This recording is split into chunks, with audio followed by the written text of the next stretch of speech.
hope you're all excited for the afternoon sessions. So the first in line, we have a session around innovative finance to scale up decentralized renewable energy investments. And at this particular juncture, I'd like to invite the moderator, Eva. You have the floor. Thank you so much. Good afternoon, everybody. My name is Eva Lee. I will be your moderator for today's session. I'm a technical advisor at GIZ with the Green People's Energy team, which I saw that show up in 400s. So thanks everybody. Today's session will be about end-user financing for energy access, and I'm very lucky to be joined by 4 speakers with very diverse backgrounds, speaking different languages as well, and who can share different perspectives on this subject. So perhaps already let me jump into telling you a little bit more about our speakers.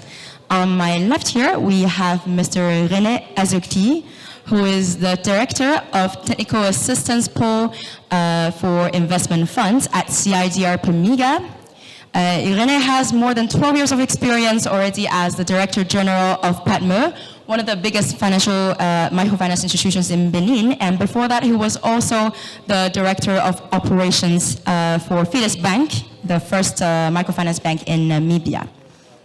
And again on my left here, we have Mr. Olivier Conan, who is the Project Manager at CARE International. Mr. Conan has 2 years of experience in agro-processing sector, and he has a diploma from Institut National Polytechnique de Félix Houphouët-Boigny, for those Ivarian. I hope that was well pronounced. And before he joined CARE International in 2018. And then on my right here, we have Mr. Christopher Kolonzinski, CEO of Greeno. Greeno is a joint venture of EDF and SunCulture, and currently they're operating in Côte d'Ivoire. Christopher has started his career in Europe before he moved out to Côte d'Ivoire since 10 years ago. I can see that the attraction of a good futu banane is not negligible. All right, and last but not least, we have our speakers from Triple Jump, Mark van Dusburg, who is the co-founder of Triple Jump, and also the deputy head for, is it ESG?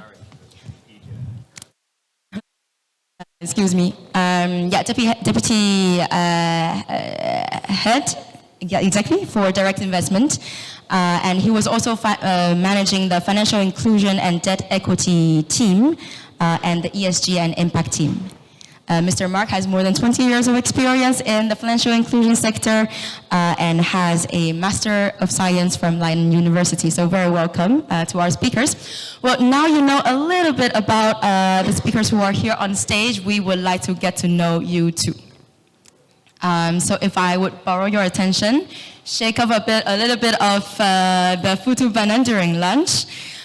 So for those of you who consider yourself, let's say, a financial partner or an investor, if you would, like Mr. Mark, if you would wave your hand together with him, wave your arms. I see there's only 2. Either you haven't gotten your coffee, and then for those of you who consider yourself as a private sector actor, please snap your fingers together with Mr. Christopher here. I see some finger snapping, all right. And if you would consider yourself a technical partner or a knowledge practitioner as Mr. René and Mr. Olivier, if you would clap your hands. Thank you very much. I already borrowed your hands to welcome our speakers. Now, without further ado, perhaps let me jump into the session. So for today's session, we will spend about 20 minutes for our speakers on stage to share a bit their ideas on the challenges of end-user financing for energy access. And then we would have 20 minutes to have a discussion around them and very quickly open up the floor for you for your intervention. So if those of you who hasn't got your headsets, please head to the back very thankfully, our organizers will be handing it out to you. Now, we're very lucky to be having this conversation around a very timely subject of access to finance for energy access. Let me start to set the stage, set the floor with sharing with you a very concrete example from the challenges that we're facing in where I'm based, in Benin. For rural businesses in Benin, they could spend up to 40% of their operating costs on just financing energy expenses such as diesel generator. For a rural farmer, smallholder farmers, cooperatives, they could spend up to, say, 20, 30 euros just to irrigate less than 1 hectare of land. And all of these challenges put into the context of our time with rising conflicts, skyrocketing fossil fuel costs, it becomes much more so a necessity for these businesses, cooperatives in rural Southern Africa to transition toward renewable energy. But however, it is not as obvious for these businesses to acquire renewable energy solutions, and this challenge comes at many folds. First of all, when we look at the capital cost of renewable energy solutions, it can be as high as 5 to 10 times more than its diesel alternatives. And secondly, if these businesses approach microfinance institutions or local financial institutions to finance these installations, they are faced with many barriers of challenges such as lack of collateral, heavy administrative processes, and all of this can stand in the way for these businesses to transition towards a cleaner and more just paradigm. Now, that's already set the stage for you, the scale of this challenge. I would like to very quickly already introduce our speakers to speak to this very timely subject by sharing with us what they consider the biggest challenge and gaps in energy access to finance for end user, and what they're currently doing as an innovative solution or risk mitigation measure. And last but not least, also share with us just simply some ideas of what we could be doing more so that we reach a larger marginal impact. Now, without further ado, Mr. René, je vous donne la parole.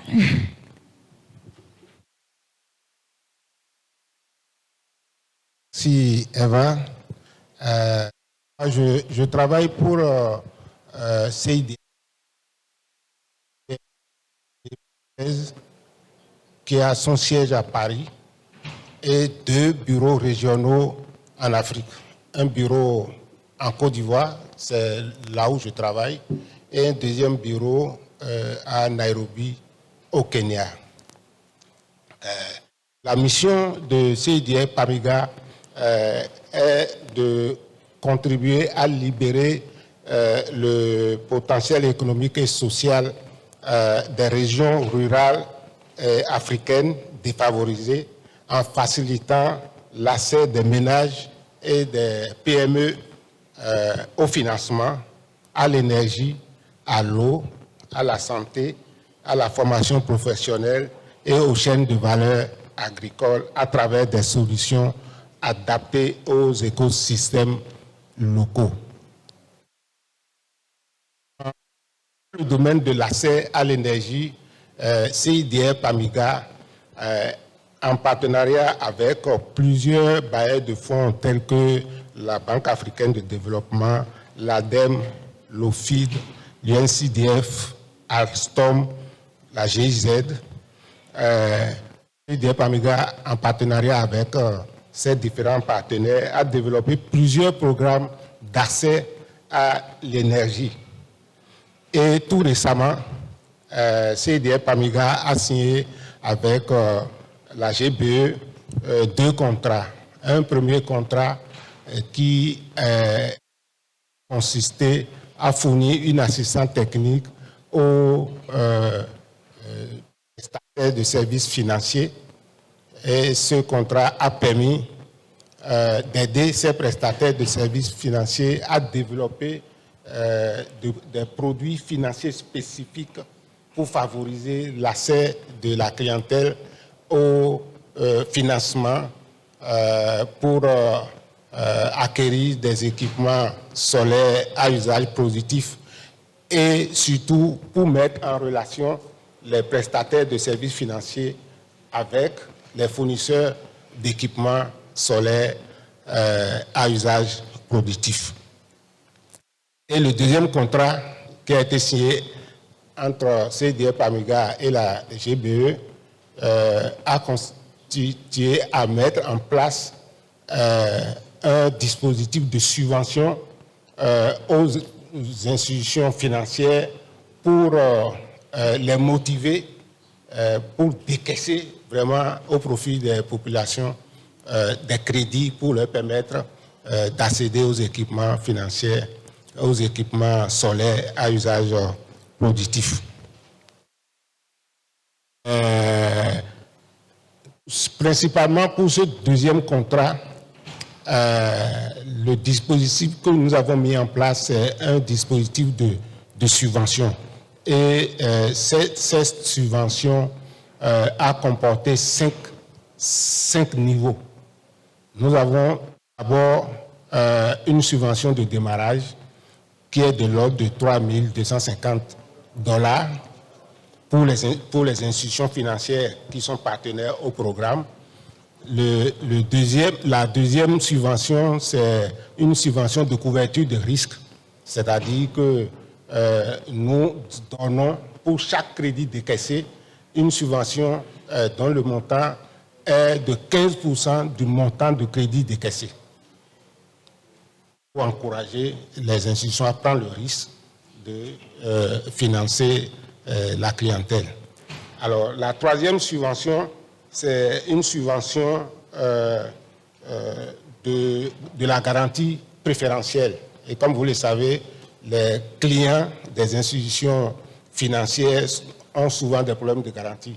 Et ce que nous avons fait dans le cadre de ce programme, c'est de demander aux institutions financières de n'accepter comme garantie que l'équipement qui a été acheté avec le crédit.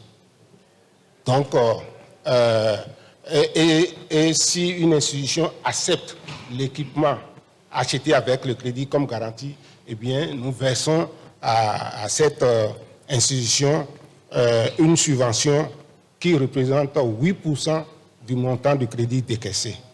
Et nous avons également une subvention de financement à long terme, parce que les montants en question sont élevés et nous demandons aux institutions de financer, la période de remboursement doit dépasser les 24 mois. Et quand l'institution donne un crédit à plus de 24 mois, eh bien, nous lui versons une subvention dont le montant représente 5% du montant du crédit décaissé. Et nous donnons également une subvention de 5% du montant de crédit décaissé aux institutions qui acceptent d'expérimenter le dispositif de péage Jugo. Alors, donc, c'est ce que nous sommes en train de faire actuellement. Et avant de répondre à vos questions, je voudrais faire rapidement le point sur nos observations. La première observation que je fais, c'est que nous avons d'abord, dans un premier temps, fait l'assistance technique et la mise en relation des institutions financières et des fournisseurs d'équipements dans un premier temps. Et c'est bien après que nous avons mis le dispositif de subvention des institutions financières en place. Et nous avons constaté que malgré le dispositif de subvention, les institutions ne décaissaient pas les crédits. Et il a fallu mener la subvention, le mécanisme d'assistance technique, en plus de la subvention, mettre ça là ensemble avant que les institutions ne commencent à décaisser les crédits. Donc, pour m'arrêter là, ce que je voudrais dire, c'est que dans la façon des population au crédit pour acquérir les équipements, simplement de mettre en relation les institutions financières et les fournisseurs d'équipements. Il faut accompagner cette mise en relation d'une assistante technique, disons, permanente. Il faut une assistance technique. Sans l'assistance technique, les institutions de microfinance et les fournisseurs d'équipements ne savent pas travailler ensemble. Je vais m'arrêter là pour le moment. Merci, Monsieur René, pour le partage d'expérience et surtout de faire ressortir déjà cette connaissance, cet apprentissage, l'importance d'avoir l'assistance technique, l'assistance financière, tout en même temps. Et là, on aurait bien aussi écouté le partage d'expérience de Monsieur Olivier Conon de CARE International, qui va aussi partager avec nous ce que CARE avait fait en termes d'un mécanisme d'atténuation de risque pour les IMF. Et ça, c'est aussi un peu différent de nos expériences au Bénin. Donc, on attend avec impatience votre partage. Je vous laisse la parole. Merci beaucoup, Eva. Moi, je travaille pour CARE International, qui est une ONG donc, qui a été fondée aux États-Unis en 1946. Donc, nous avons aujourd'hui 75 ans d'expérience et nous travaillons surtout pour défendre les droits des femmes et des filles et aussi pour une justice sociale, économique et climatique. Donc, il faut dire que nous avons à CARE basé notre approche sur 4 piliers principaux. Le premier pilier, c'est la justice économique et le genre, parce que nous mettons vraiment le genre au centre de nos actions. Nous travaillons pour une bonne équité donc, de toutes les personnes marginalisées. Aussi, notre second pilier, c'est la santé. Nous travaillons sur tout ce qui est santé reproductive, sur tout ce qui est nutrition. Également, nous travaillons aussi dans tout ce qui est urgence humanitaire. Donc, quand il y a des crises économiques ou sociales dans le monde, nous mobilisons donc des équipes projets pour porter assistance aux populations vulnérables. Et le dernier pilier, c'est la justice climatique. Pilier pour lequel nous avons bénéficié donc d'un partenariat technique et financier avec la GIZ à travers le projet GBE, où nous sommes partis d'un constat. Il faut savoir que d'abord, notre approche est basée sur les associations villageoises d'épargne et de crédit, qui sont des plateformes composées à 80% de femmes, des plateformes communautaires qui sont auto-gérées par les membres elles-mêmes et qui se choisissent par affinité déjà au niveau communautaire, qui décident donc d'un jour de réunion pour épargner leur argent, aussi de bénéficier de crédits au niveau local. Donc c'est un peu comme s'il y avait une banque au niveau du village.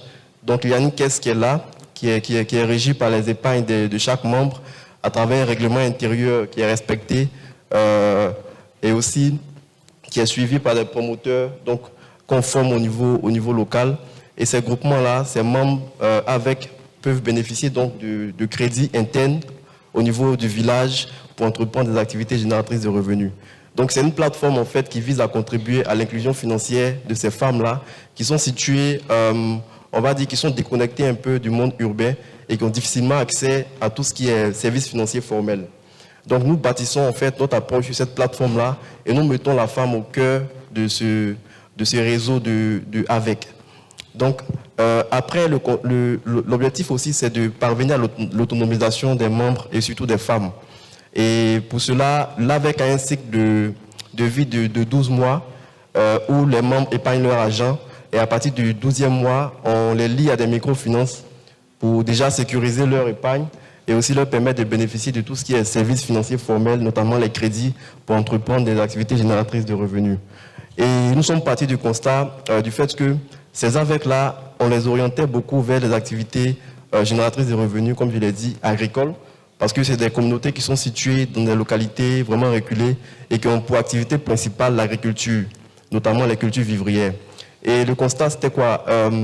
C'était le changement climatique, en fait, qui menaçait un peu la productivité de ces activités génératrices de revenus pour les femmes. Il y a aussi la limite de l'énergie, parce qu'on a des communautés qui sont situées, par exemple, à des centaines de kilomètres des villes, donc qui veulent entreprendre, qui veulent bénéficier, par exemple, d'un congélateur pour faire de la poissonnerie ou d'un atelier de couture pour faire de la couture. Mais il y a la limite de l'énergie parce que le réseau national de la CIE n'arrive pas en fait à arriver dans ces villages reculés là. Donc il y a un besoin en fait d'accéder à des énergies renouvelables, notamment des énergies solaires pour ces communautés qui sont très reculées, qui sont marginalisées et qui ont difficilement accès en fait à ces équipements là, à cette énergie là. Et donc on est parti sur cette problématique et on a bénéficié donc d'un partenariat technique et financier de la GIZ à travers le GBE, où on a en fait créé un mécanisme financier avec des partenaires financiers qu'on a, notamment Advance Côte d'Ivoire, avec qui on est partenaire depuis maintenant près de 8 à 6 ans. Donc ils nous accompagnent dans tout ce qui est bancarisation de nos groupements et puis tout ce qui est accès aux services financiers formels, notamment les crédits, pour financer en fait les activités génératrices de revenus. Donc c'est des groupements qui sont déjà encadrés, qui bénéficient d'éducation financière, de leadership féminin, donc qui ont cette capacité-là d'entreprendre des activités génératrices de revenus. Et nous, ce qu'on a fait, c'est qu'on les a orientés vers le solaire, parce qu'on a facilité en fait l'accès aux énergies renouvelables, notamment les énergies solaires. Donc ça leur a permis de diversifier en fait les activités génératrices de revenus. Il y a des groupements par exemple qui faisaient l'agriculture, des cultures vivrières, maraîchères, mais avec vraiment la difficulté, comme je l'ai dit, de l'énergie, notamment l'achat du carburant. On sait tous que, par exemple, pour entreprendre une culture vivrière irriguée, la charge allouée au fonctionnement de la motopompe thermique prend environ 80% des coûts de fonctionnement. Et il y a aussi la limite de l'effort physique, parce que ce sont les femmes. Donc tout le temps venir activer les motopompes thermiques avec la main d'eux, c'est un peu contraignant. Et puis aussi la gestion, la maintenance des équipements thermiques, c'est vraiment contraignant pour les femmes. Et avec le système solaire, par exemple, il y a des groupements qui ont bénéficié de motopompes solaires, donc ils sont autonomes, qui n'ont plus besoin de venir être allumés qui n'ont plus besoin d'avoir besoin d'un effort physique pour allumer la motopompe, d'avoir besoin de venir contrôler à chaque fois le niveau du carburant, de faire la vidange. Donc il y a vraiment eu cette valeur ajoutée là que les équipements solaires ont pu apporter à ces femmes-là. Et il faut dire que ce n'était pas vraiment facile parce que c'est des groupements de femmes qui étaient habituées à tout ce qui est utilisation, on va dire, des équipements thermiques. Et là, changer de technologie, ce n'était pas vraiment facile. Parce que passer de l'énergie fossile à l'énergie solaire, il y a vraiment un gap en termes de mentalité. Donc, il fallait vraiment renforcer les capacités des femmes en termes de sensibilisation, montrer la valeur ajoutée d'utiliser, de migrer vers le solaire et aussi, à partir de là, intéresser aussi les IMF, les banques, à s'intéresser à financer tout ce qui est technologie solaire. Parce qu'il y avait aussi un risque à leur niveau, parce que la technologie est nouvelle, donc il y a beaucoup de réticences. On n'est pas trop sûr que ça peut marcher. Donc, vraiment, il fallait mettre en place un mécanisme pour, d'une part, faire changer de mentalité pour les groupements de femmes pour qu'elles puissent s'approprier cette nouvelle technologie-là, mais aussi intéresser les IMF à financer. Et je pense que c'est ce qu'on a réussi à faire avec Advance Côte d'Ivoire, où on a mis en place un mécanisme financier qui a facilité le financement d'environ 30 millions de francs CFA pour 500 femmes qui font du maraîchage et de la poissonnerie. Et actuellement, les activités se déroulent très bien, elles arrivent à rembourser. Ce qui a montré aussi, il a été montré aussi que les femmes remboursent mieux que les hommes de l'expérience qu'on a pu avoir. Donc avec les femmes, avec l'encadrement aussi qu'on a pu faire, vraiment actuellement les activités se passent bien, les remboursements se passent bien et c'est une technologie qu'on a prouvée qui est faisable. Peut-être vous pouvez aussi, dans le temps de laisser les autres aussi intervenir, on aimerait bien aussi savoir comment vous arrivez à encourager les IMF. Parlons d'un petit fonds de garantie que vous avez mis en place. Ça, c'est aussi quelque chose qu'on aimerait bien savoir. C'est très, très intéressant, vos projets. Et surtout, merci pour le partage sur l'accompagnement des clients finaux. Et ça, c'est aussi un volet de travail qui est très essentiel. And there I do a very unsmooth transition towards English. For some reason, it was divided in our speakers. The next group of speakers are Anglophones. Mr. Christopher, your company particularly works with the type of technologies that our partners have been trying to encourage the microfinance sector to venture into. So with all of the assistance that was provided, would you share with us your business experience in Côte d'Ivoire, what you're doing with Greeno? Sure, thank you, Eva. So my name is Christopher. I'm working for Greeno, which is joint venture formed by the EDF Group and Sun Culture, which is a Kenyan company specialized in manufacturing of solar. Continue on the Ivorian market as we are about to in April. Specialized here in the financing, distribution, installation and maintenance of solar water pumps aimed at smallholder farmers, meaning farmers who do have farms that are not bigger than 1.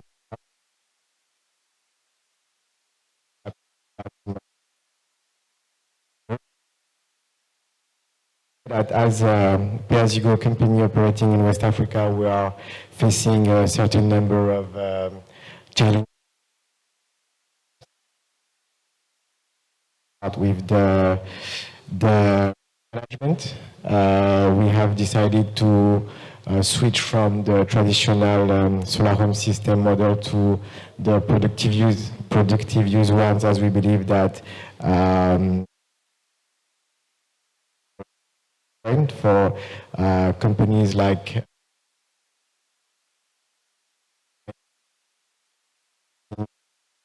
to our customers, and obviously risk management is a big part of it.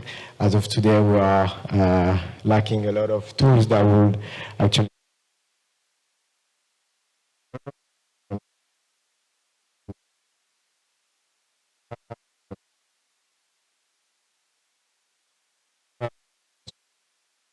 our partners, and we are working with technical partners like the GIZ and Care International that are really supporting us with this respect.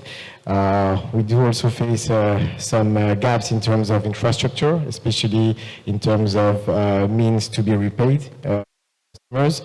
In our model, we do not accept cash payments for a number of reasons. We rely on mobile money payments, and the penetration is not great everywhere in the country.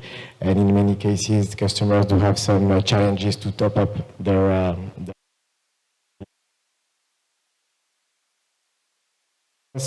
as well as the products are equipped with a SIM card that allows us to monitor the products, but also to reflect the payment made by the customers. And for those living in areas work, you end up and so we are working on this with the local authority.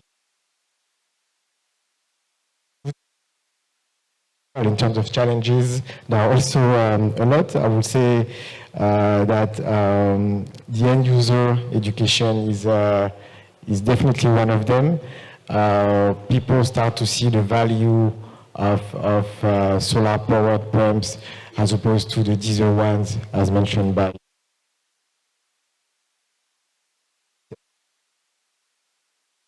support to actually sensibilize the end users to the advantages of switching to such products, which are actually more this is a product. The objective that we are looking at is to allow them to generate more income, and through the generation of this extra income, we are, one, securing the repayment of the asset, to actually improve the conditions of life through the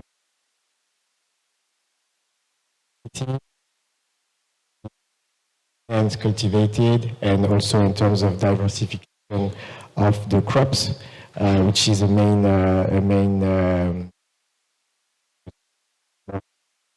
cost, and to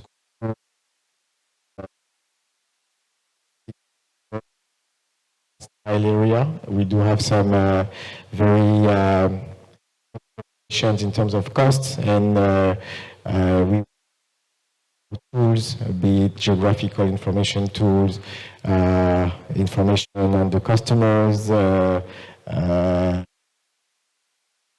some kind of addressing system that will actually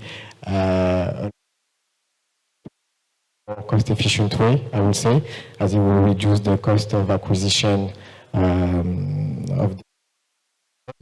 And finally, we are also facing financial support. As I was saying, ourselves, the end users, access to debt.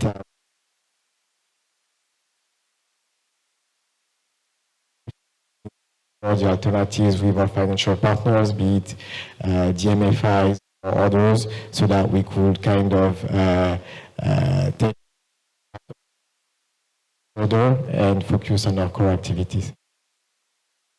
It's a really interesting case to see Greeno working on some of the earliest attempt of bringing PAYGO offers towards the productive use sector, and I hear from you the many challenges that you could be facing in terms of distribution and costs, etc. And then so that is a very natural segue into inviting Mark, the co-founder of Triple Jump, to share with us your years of experiences financing PAYGO companies, and also you have years of experiences in SME financing. How do you see the challenges that Christopher is facing? Recognizing these challenges. I have a background in fund management, so with Triple Jump we are managing, we have 3 business lines. One business line is financial institutions, funds, and then direct investments. So I'm working on the direct investments. We manage 2 funds there. One is the EEGF, the Energy Entrepreneur Growth Fund, which is investing access to energy companies with a wide range of financial instruments. And the other one is CI Africa, which is a mandate from KfW, supported by the ministry, the German Ministry of Economic Development, Finance and Economic Development, I believe. And with that mandate, we're focusing on kind of the chess companies and mini grids, and basically try to encourage the crowd lenders to fund those type of companies. So if we just look at kind of the MSME space, so that's clearly these 2 funds are focusing, providing access to energy products to these MSMEs in sub-Saharan Africa. And for this panel discussion, we're basically focusing on CNI and SHS, because green mini grids is a bit of a different approach. So looking at the CNI, we feel that they have done reasonably well. Also, we're able to attract the right type of funding. Still, they need kind of support in kind of scaling up, and obviously equity is still more difficult to get than debt. But overall, we think the problems or the challenges are kind of manageable. That's different for SHS, where I think, and Eva already alluded to it, and Christopher as well. It's kind of an expensive model. This last mile distribution is not easy to crack that nut.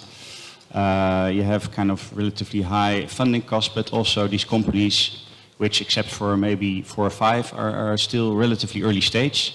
So they also need all kind of hands-on support.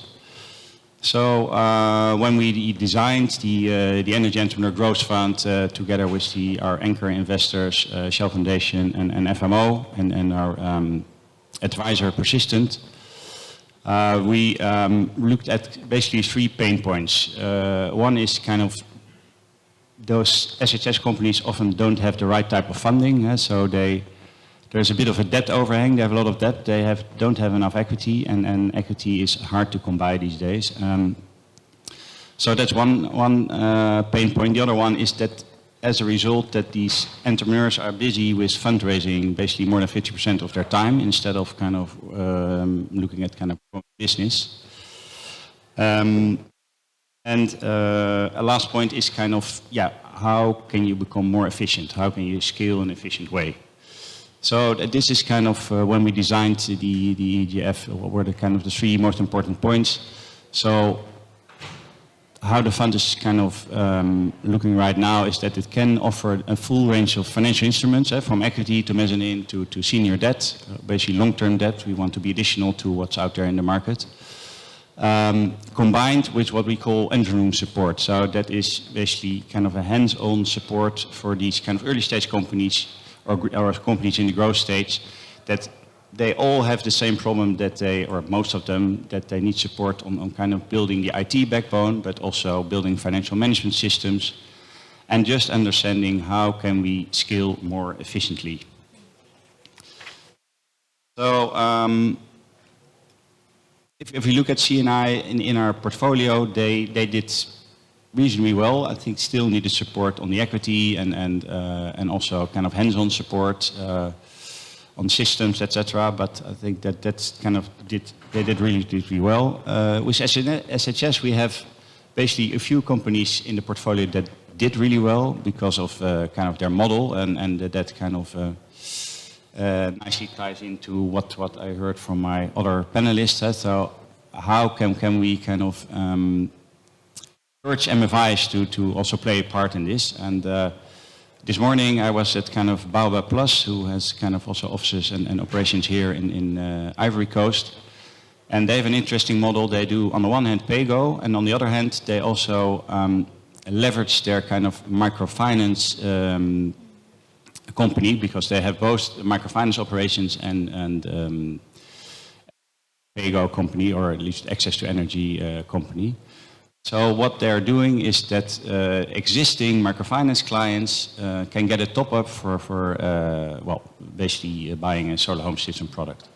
So for the Baobab Plus, that's really an interesting model, because basically these clients are already known and they get paid in cash from the MFI. So basically there is no default risk for them.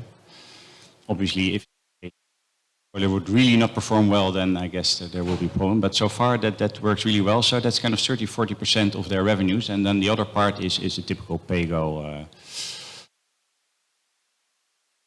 Another example is Yellow Solar, who also was able to already kind of reach profitability after 2 years of operation. So that is quite exceptional. Because what we see in the SHS sector is that most companies are, even after kind of 5 years, not profitable, and that's for several reasons.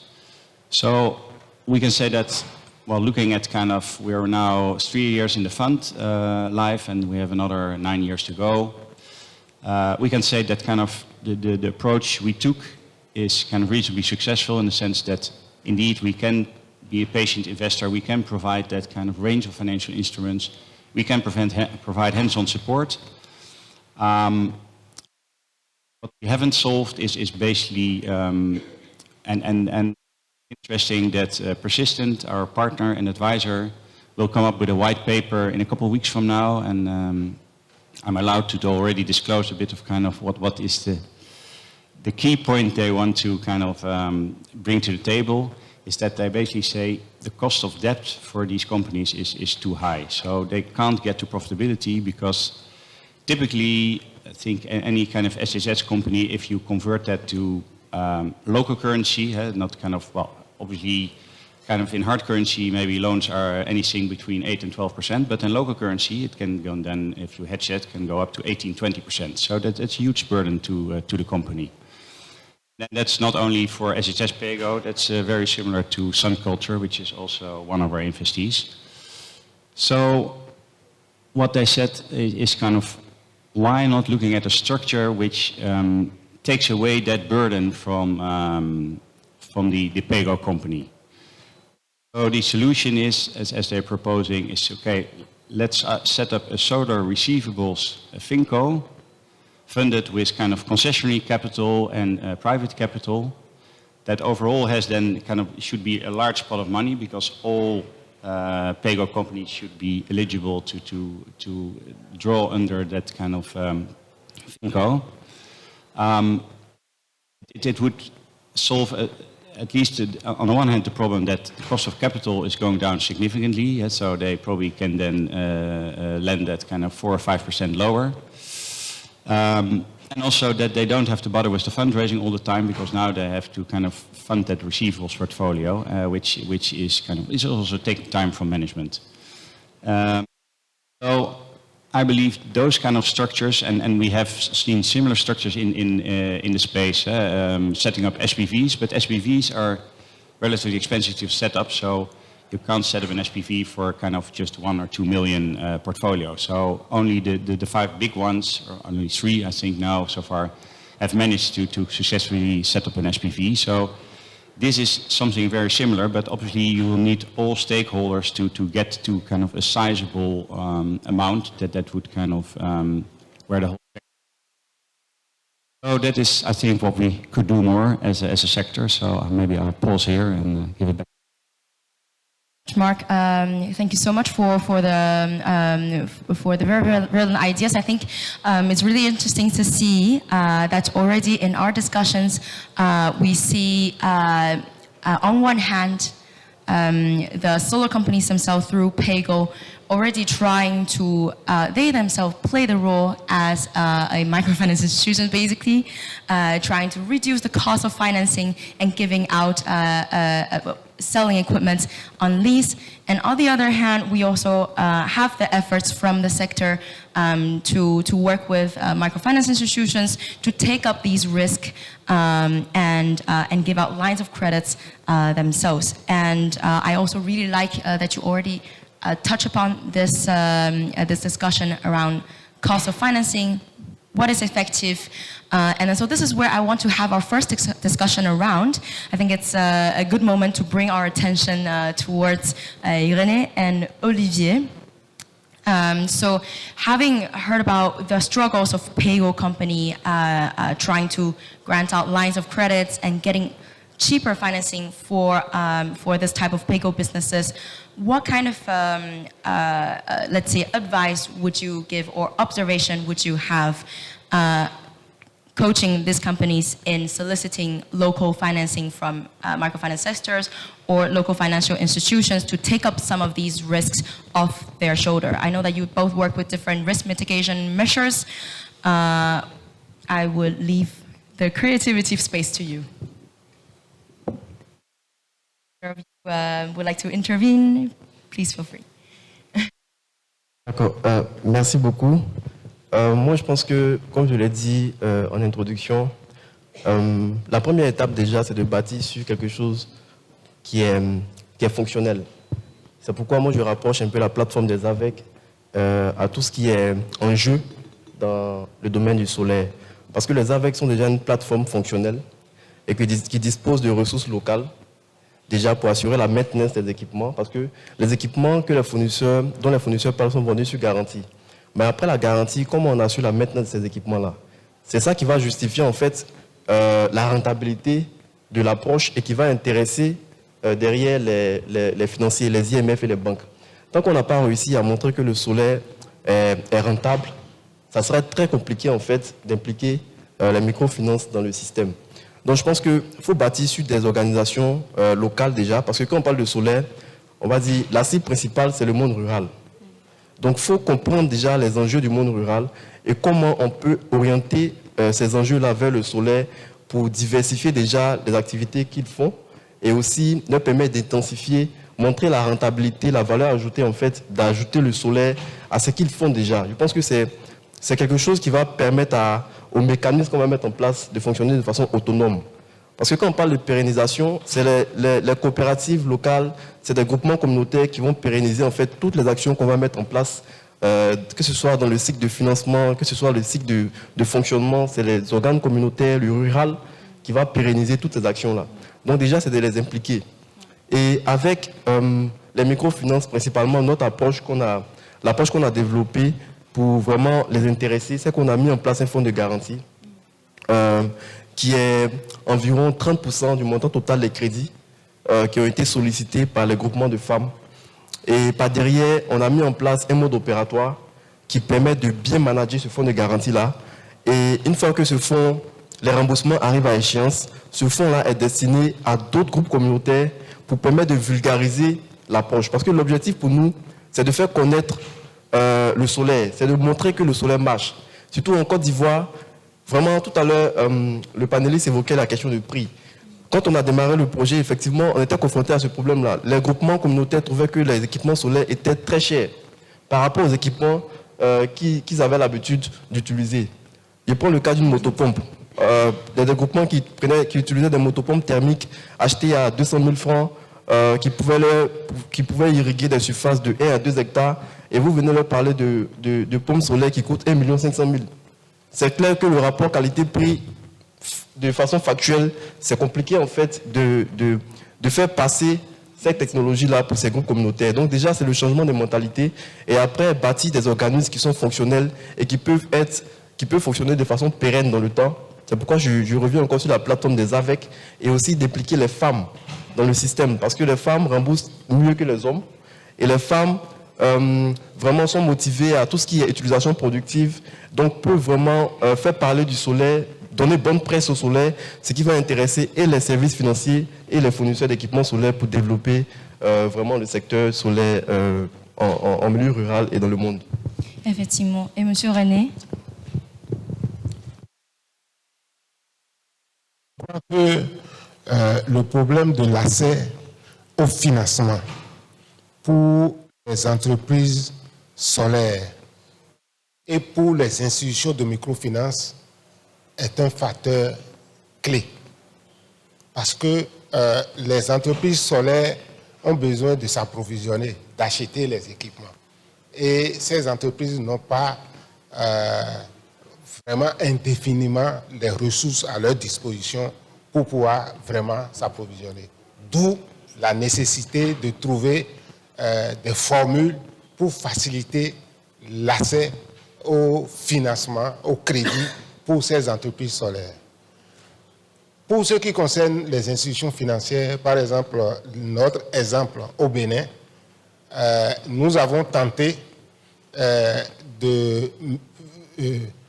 d'associer à notre projet au Bénin, les banques et les institutions de microfinance. Mais seules les institutions de microfinance ont répondu à notre demande.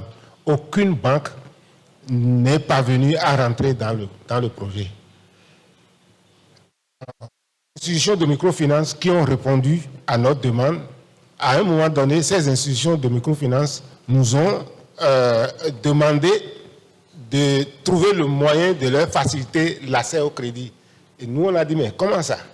Vous êtes institution de microfinance, vous devrez savoir comment vous débrouiller pour avoir les ressources pour financer votre clientèle. Et ces institutions nous ont répondu, mais les ressources dont nous disposons sont des ressources à court terme. Mais vous nous demandez de faire des financements à long terme. On ne peut pas utiliser des ressources à court terme pour faire des financements à long terme. D'où la nécessité d'inclure dans votre démarche une formule pour nous aider à accéder à des ressources à long terme pour pouvoir vraiment répondre aux besoins de financement de la clientèle. Et je crois que si nous ne trouvons pas les moyens de faciliter l'accès des fournisseurs d'équipements solaires et des institutions de microfinance au crédit, il y aura un hic. Par exemple, l'un des exemples qui a parasité notre projet au Bénin, c'est qu'il est arrivé un moment où certains fournisseurs d'équipements solaires ont demandé de crédit aux institutions de microfinance avec qui ils sont en partenariat. Le montant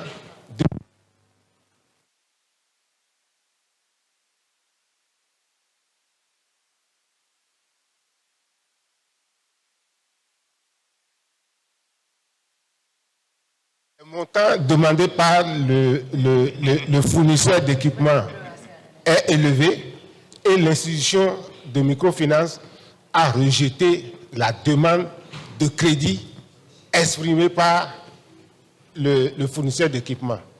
Le fournisseur d'équipement s'est fâché pour dire, mais si vous me refusez, moi, entreprise, le crédit, je plains les clients.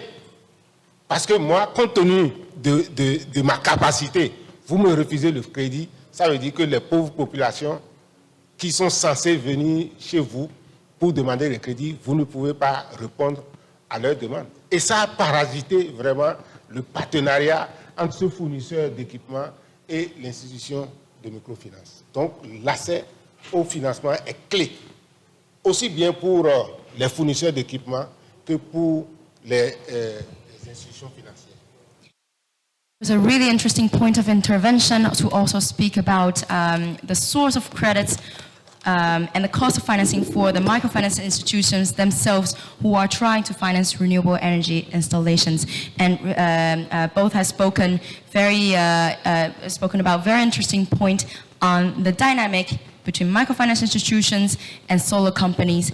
And this is the kind of interactions that we would love to hear your thoughts on.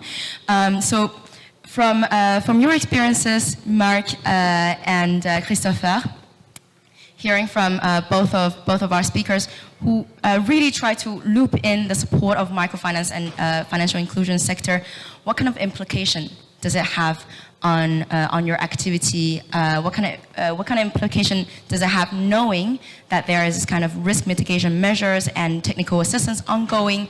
How would you structure maybe your financing differently, taking into account that there's this possibility of leveraging local financing? And for you as well, Mr. Christopher, I know that you're already in partnership with some MFIs. What kind of implication does it have for you? Yeah, sure, I can answer that question. To the extent I kind of reached out to the financial institutions team to hear kind of how many of these MFIs are now really engaged in kind of providing access to energy products is very limited, very limited. So, and that's kind of more the Baobab Plus type of financing. So, what I can imagine, I think both of you have alluded to that kind of, you do a lot on kind of trying to encourage MFIs to also offer these kind of access to energy products. I don't think it will go without kind of first having some kind of incentive for these MFIs to really take on this kind of access to energy product, which is a bit more complicated, right? I mean, they normally just do loans, that's much easier, and now they, I don't think they should be involved in kind of the technical side, so I think that the whole service delivery, maintenance, etc. is not something for MFIs. Where they can play a role is, I believe, in the financing, and probably to get them to know these kind of products.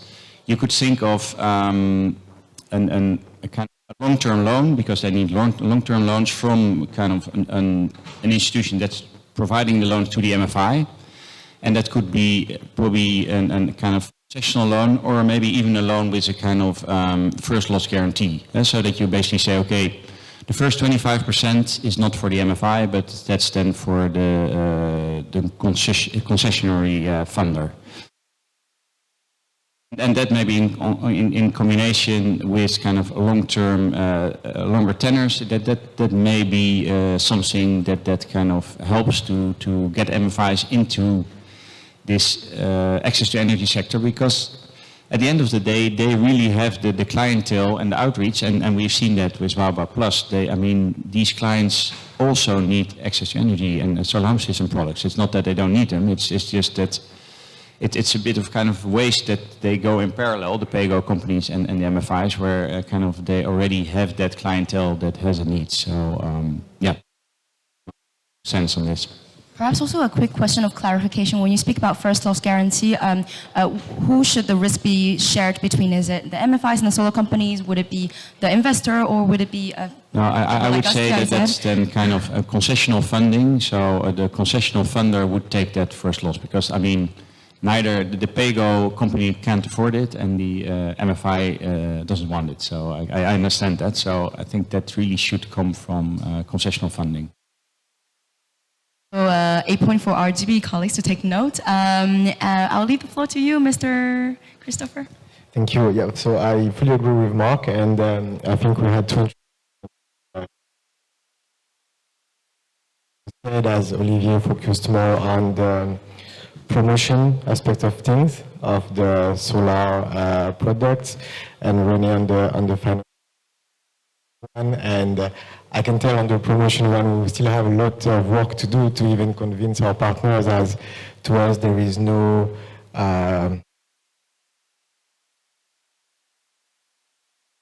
that you can buy for cheap, but that will be very expensive.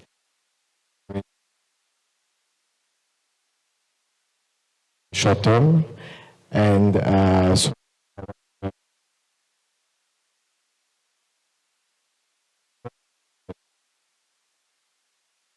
to zero on the long run.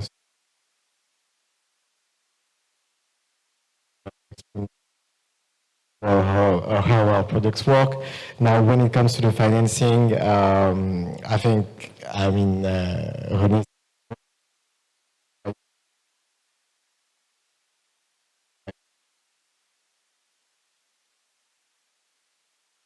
mind at all with the, I would say, characteristics of the population that we're seeing, which is unbanked or collateral to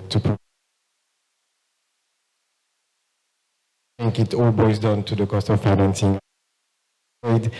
I will not get into the financing of the MFI, but I will talk about what I know, the financing of the end user. So that for companies like us, we need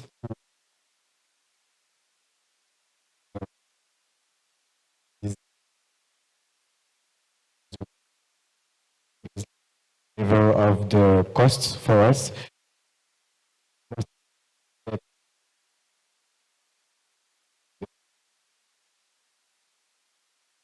Is something that we are working on, but it's not easy. We need to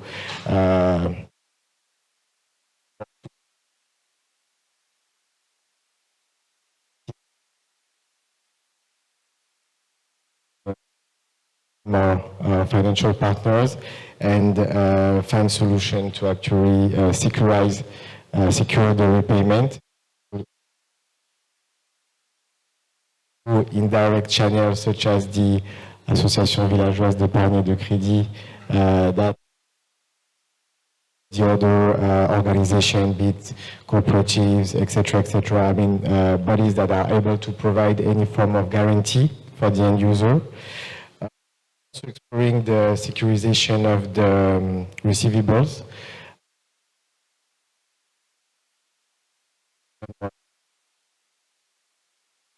De créance.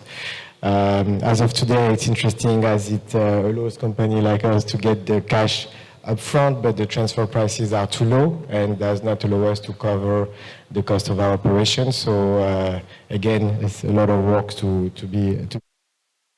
But what we have planned to explore this year in Ivory Coast is to actually secure the purchase of the harvest, an off-taker, be it a main agro-industrial player, a big supermarket chain, so that the financial partners can be sure that the harvest is going to be paid in full at harvest time and will be more willing to actually finance the cooperative so that they can equip themselves with productive use products such as the pump.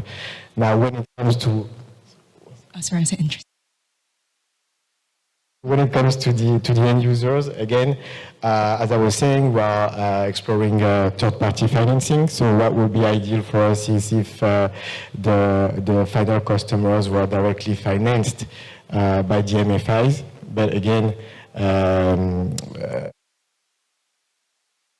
not a lot of appetite from them to finance these people who have no or not able to bring any collateral in exchange. So we need to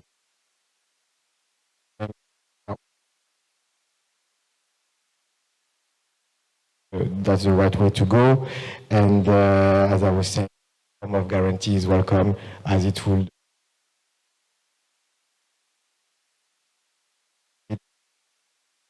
taking 100% of the risk right now. So obviously we'll be willing to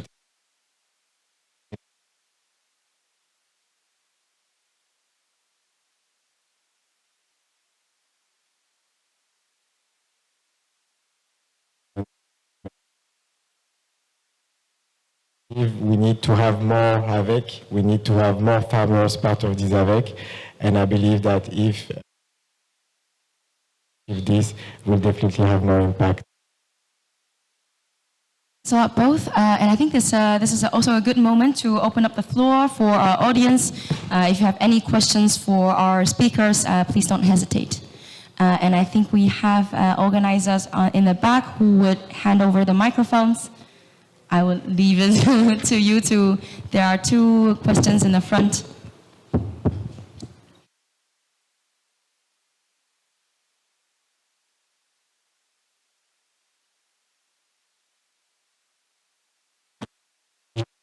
Président de l'association camerounaise président Jean. S'adresse à monsieur.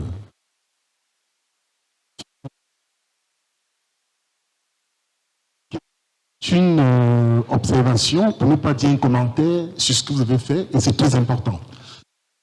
Leader dans le domaine, et expert dans le domaine, l'exemple du Cameroun, l'Afrique centrale. Et vous allez le rapprocher avec le Bénin. Et ça va vous servir d'expérience. N'est-ce pas, de la problématique entre l'utilisateur final, le producteur, c'est-à-dire le fournisseur d'équipements, et les banques, microfinance surtout. L'exemple qui doit se faire, qu'on doit mettre en place, c'est l'intermédiation financière. Et c'est fonctionnel, c'est le procès que nous avons écrit, c'est fonctionnel. À une condition. La condition, c'est que les clients, les utilisateurs finaux, soient, n'est-ce pas, hébergent leur compte dans les microfinances. L'intermédiation financière. Ça ne fonctionne pas beaucoup dans les pays africains parce que le taux de bancarisation est très faible. Et c'est ça la problématique. Il faut le relever. Et c'est ça qui plombe, n'est-ce pas, l'investissement, l'accès à l'énergie. L'accès à l'énergie est plombé par ça. C'est un vrai problème. On dit ce que disait M. Christopher. Il a raison. Les garanties que les microfinances demandent, un financier ne peut pas, n'est-ce pas, financer le matériel sans toutefois avoir de garantie. La garantie, quelque part, souvent, pour ce genre de projet, c'est le fait d'héberger son compte dans le microfinance. Et il y a une tripartite entre l'utilisateur final, le microfinance et le producteur, c'est-à-dire le fournisseur d'équipement. Ça veut dire quoi? Ça veut dire que le microfinance paye directement l'équipement à l'utilisateur final et se retourne vers lui pour prélever tous les mois. Je pense que c'est ce que je voulais apporter comme commentaire. Et c'est ce qu'il faut que ça fonctionne. À la fin, nous pourrons discuter parce qu'il faut dupliquer ça dans ces pays africains et nous travaillons là-dessus. C'est très important. C'est ce que je voulais vous dire et j'apprécie ce que vous avez fait. Merci. Merci, monsieur. Je pense que peut-être, monsieur René, vous voulez répondre à l'intervention de monsieur. Oui. Le modèle que vous venez de présenter, c'est exactement ce modèle-là que nous mettons en application au Bénin. C'est-à-dire en mettant en partenariat les fournisseurs d'équipements et les institutions financières, lorsqu'il y a une demande de crédit qui est exprimée par un bénéficiaire final, eh bien, l'institution financière analyse et si l'institution financière décide de faire le financement, eh bien, l'institution financière décaisse directement pour le fournisseur d'équipement. Et le fournisseur d'équipement ayant reçu son argent, il va installer le matériel pour le client et maintenant rembourse à l'institution financière. C'est exactement ce modèle qui est en application. Maintenant, le problème de garantie, nous l'avons réglé par le mécanisme du RBF, Resort Based Financing, c'est-à-dire nous demandons aux institutions financières de ne pas demander au client final une garantie autre que l'équipement qui a été acheté par le crédit. Donc, ça fait que pour ce programme-là, les bénéficiaires des équipements solaires n'ont aucune autre garantie à donner à l'institution financière, sauf l'équipement qui est acheté par le crédit. Et ça marche, parce que les crédits ont commencé à être décaissés. Ça fait à peu près 6 ou 7 mois, mais aucun n'est payé. Et c'est ça qui a commencé à ouvrir les yeux des institutions de microfinance pour dire « Ah, ces gens-là, ils ont pris le crédit et ils remboursent. Alors que nous considérons que ces crédits-là ne sont pas garantis en tant que tels. Mais les gens remboursent leurs crédits. Donc, ce qui fait que le nombre de crédits que les institutions décaissent a commencé par augmenter. Parce qu'ils ont vu que ça marche. Peut-être, je ne sais pas si Christopher, tu veux intervenir. Je pense que là, on discute aussi un cas assez intéressant et particulier, qu'on puisse utiliser Pay as you go en termes de garantie, une forme de garantie. Que la société, au lieu d'aller chercher les équipements, ils coupent tout simplement. Et là, c'est aussi un cas assez particulier au Bénin. Et je ne sais pas, Christopher, peut-être si tu as des idées à partager, à réagir. C'est un modèle très, très intéressant.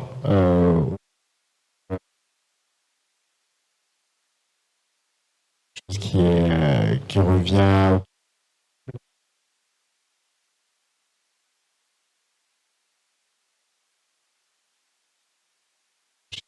pour envisager la mise en place de ce type de mécanisme.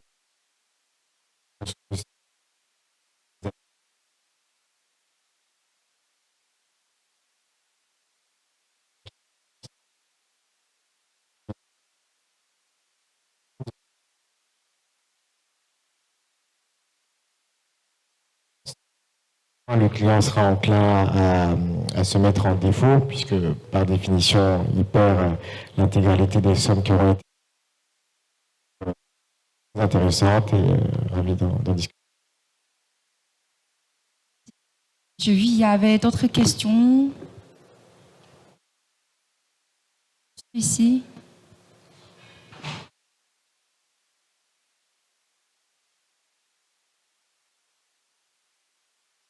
Once again, my name is Ato M. Cotto Sr. I'm the Executive Director for Agio Foundation in Monrovia. My question goes to Mr. Kuna. Earlier, at the concluding statement, he mentioned that women pay easily than men. That caught my attention. I guess you were speaking in terms of financial institutions or something like that. So my question is, if this is the case, is that in any way impeding your company's progress? What mechanism are you putting into place to mitigate that? So your explanation and experience could serve as a guide to some of us, and it could help us a lot. So could you further elaborate? If the idea of women pay easily back to your company or the financial institution, whosoever, then men is impeding your company's progress, if that is the case, then what mechanism are you putting into place to mitigate that? Thank you very much.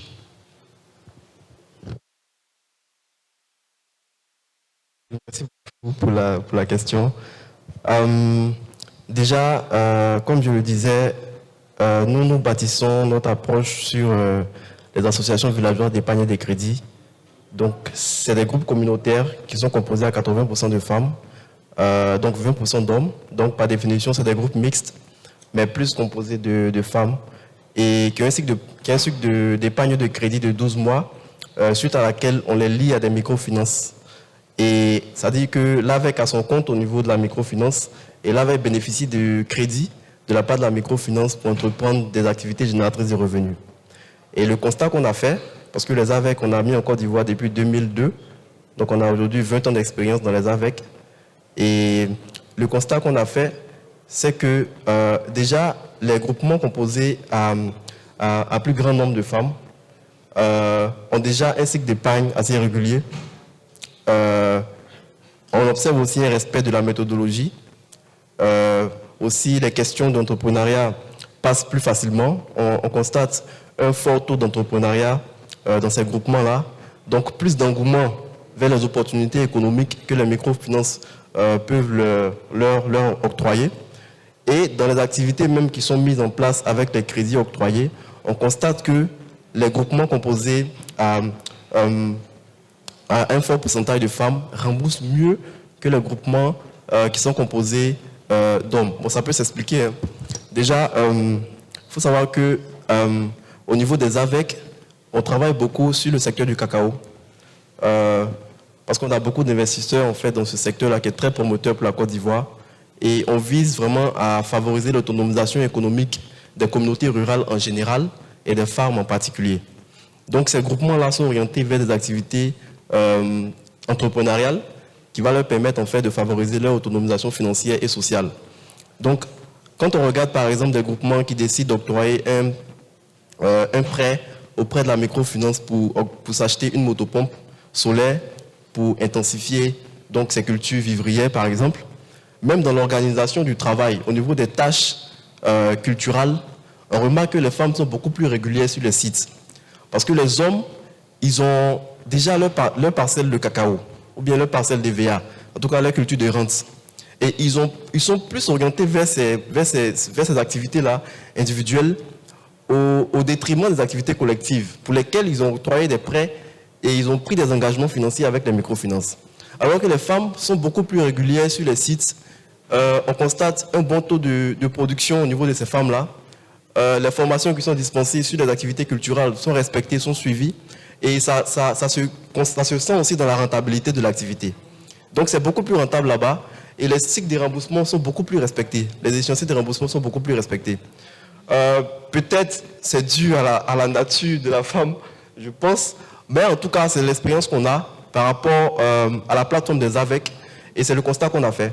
Et même quand on a commencé à connecter tout ce qui est équipement solaire à cette plateforme-là, on s'est rendu compte que les groupements de femmes qui ont bénéficié des congélateurs solaires pour faire de la poissonnerie ou de pompes solaires ont commencé déjà les cycles de remboursement, respectent les échéanciers qui ont été prédéfinis avec la banque.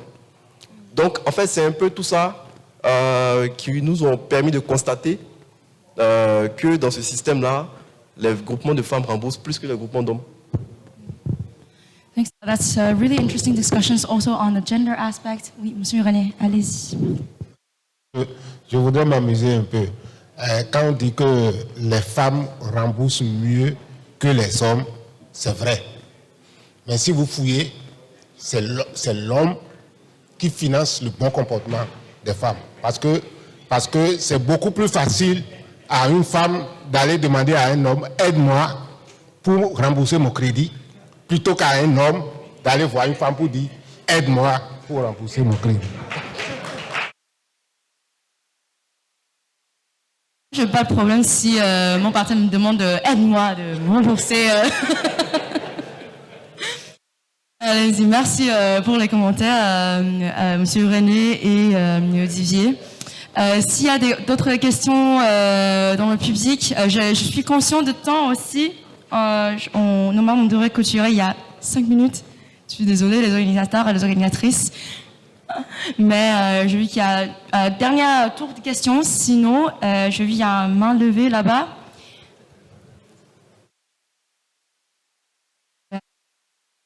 Tant qu'on voit le micro, nous avons aussi un représentant d'une IMF de Côte d'Ivoire qui pourrait aussi partager rapidement ses expériences en finançant l'énergie solaire.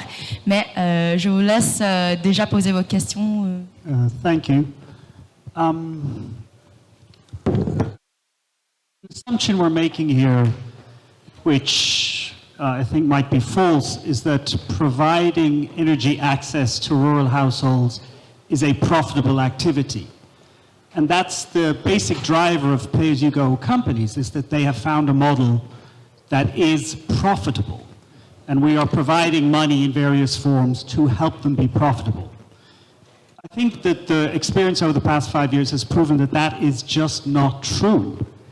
They are innovative in terms of reducing costs. They're innovative in terms of creating a pay-to-use model. And that's very useful. But they cannot provide a service to the rural community that will ultimately earn more than it costs to deliver. So the innovation, it seems to me, we need in rural energy is to find a way to integrate the service of providing energy to rural populations. And to be paid for that service, it needs a subsidy. How do we create innovative models that incorporate government subsidy just as it is incorporated for the urban and peri-urban population? The pay-as-you-go model is not profitable.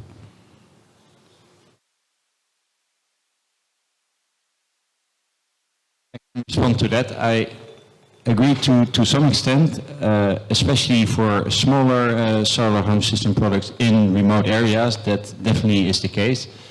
We have seen also on models, even those who kind of reaching out to the most difficult to reach and with very but with basically really small solar home systems are able to make a profit, but what you see is that they then need to cross-sell other products, right? They need to basically sell smartphones or maybe I think even insurances or agri-inputs. It's becoming gradually then kind of a consumer finance company rather than owning an energy company that's selling solar home system products. So generally speaking, I would agree for a statement that for those kind of remote areas and very small products, it's very difficult for pay-as-you-go. For the questions, I think it's also a question that addresses a scope that perhaps we did not address enough, is the question of subsidy that tackles directly the affordability of these equipment, whereas we spoke a lot about credits and access to finance, how to break down capital during the session. So thanks a lot for the intervention. Do I have time for one last question, or? That's good. Okay, I see a no from organizer. So thank you, everybody. Can I borrow your hand and thank our 4 speakers today and also the organizer for the session. Thank you, Mr. René, Olivier, Christopher, Mark. Thank you, everybody. Good afternoon.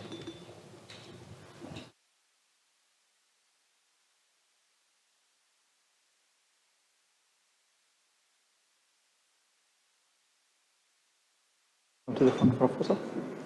You're in.